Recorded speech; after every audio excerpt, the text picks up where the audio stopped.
Hey, what's up guys? Fish Tank Mike here. Today, we're finally getting into the pond greenhouse, okay? I know I wasn't gonna show you this until it was all done, but that is exactly what we're doing in today's video, okay? So, this thing is an absolute, I don't wanna say train wreck because I think it looks really good, except for the fact that it's just way too overgrown, okay? I can't move around in here, I can't do anything, I got stuff I gotta move, and the pond really needs a makeover, so that's what we're gonna do today.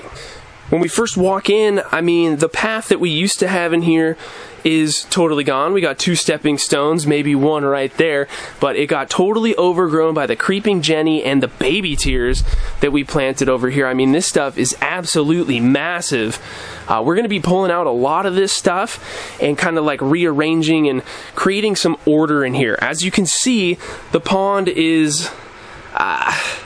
I mean, you can't even see it. So we're going to do a lot of pulling out of that stuff, rearranging plants, and then we might talk about building in some kind of a new waterfall back here. But this is pretty boring to watch, so we're going to just kind of cut into a little fast version of me working in here for a little while. And yeah, before we get rolling here though, if this is cool to you and you want to see how we made it, there will be a playlist link for Pond Season 2. It'll have all the videos where we built this whole thing so you can get a better idea of how it's transitioned over the last year. Okay, so check that out and then come back to this. It's going to be a long day.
So that's going to do it for day 1 of the big greenhouse makeover, guys. We did a ton of stuff in here. The sun is totally on the other side of the house, so there's no way we're going to be able to see in this pond. Way too much reflection.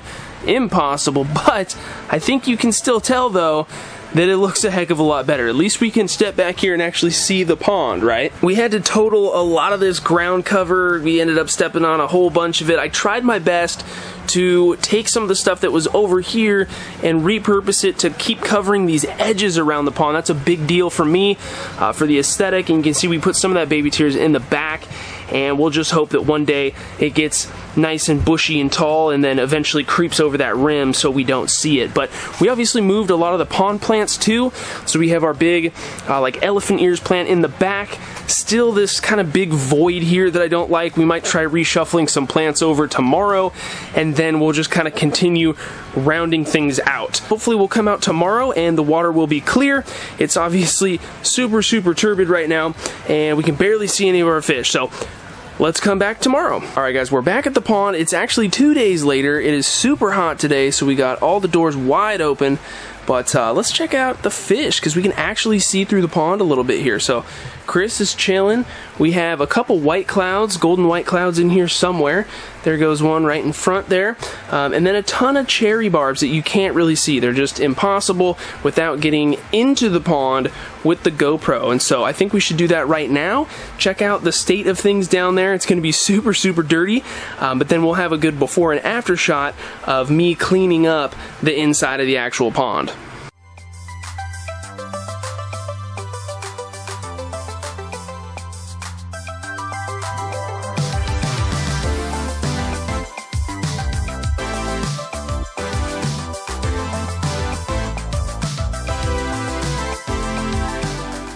Alright guys, it's now been almost a week since we had our first day of working out here, and unfortunately, it still pretty much looks the same, and that's because I went to Lowe's a few days ago, and they just had nothing there. I was looking for some new ferns to get, and some ground cover to kind of fix up this area down here where we took out a little bit too much, more than I wanted to, and they just don't have anything. So we're unfortunately gonna have to turn this into a part 2 thing. I think it might be a good thing though, because we'll have a little bit more time to prep for a new waterfall that we're gonna build in the back there. That's at least the plan. So we'll cross our fingers, we'll hope that Lowe's gets some plants in. I couldn't believe it. It was really, it blew my mind.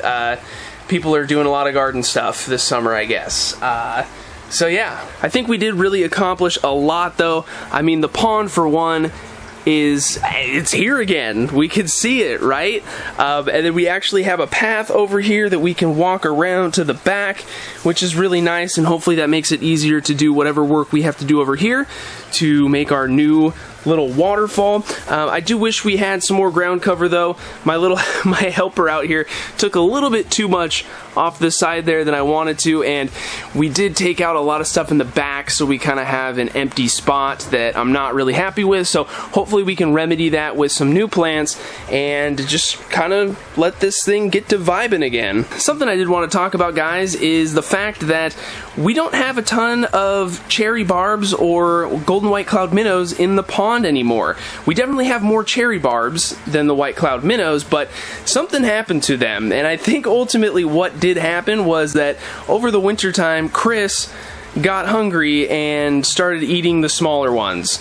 He could certainly fit any of these fish that are in the pond now in his mouth.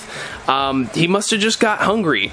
That's the only explanation that I can come up with. It's not like the water chemistry got weird and a bunch of them died, because I think if that was the case, then all of them would die, or most of them, and we still see a lot of cherry barbs. So yeah, I don't think that this is going to be the best pond to have other fish in other than goldfish. So I think what we're going to do is slowly start to remove those, repurpose them, put them into some other tanks inside, and then just turn this into a straight goldfish pond. I haven't decided on that yet. Let me know what you think down in the comments below. When we end up doing whatever we're going to do with the waterfall, we're also going to fix our main pump here and our intake. I know it's kind of awkwardly in the middle of the pond and it doesn't look super great, especially when we go for that underwater footage, so we'll be taking care of that as well. Another thing you might see on that footage is the fact that we have a lot of open areas for some more aquarium plants. We still have quite a bit of dwarf sage. It's a little bit, I guess. It didn't really take off like I thought it would, but over here in this left portion of the pond, there used to be a ton of hair grass, and that is now all completely gone. And on the other side of the pond, we had a lot of rotala. That also is no longer there. There might be a couple stems of it left, but we're going to really get in here and deck it out with some more aquarium plants as well. So with that, guys, I think we're going to wrap it up for today. Be on the lookout for part 2 of the pond remodel. I think that's roughly what this video is going to be titled, and just check the link for the playlist for Pond Season 3 in the description, just in case that video happens to already be out. Thank you so much for watching. Don't forget to subscribe if you're new, hit the notification bell so you know when I upload the next video, and thanks again for watching. We'll see you next time.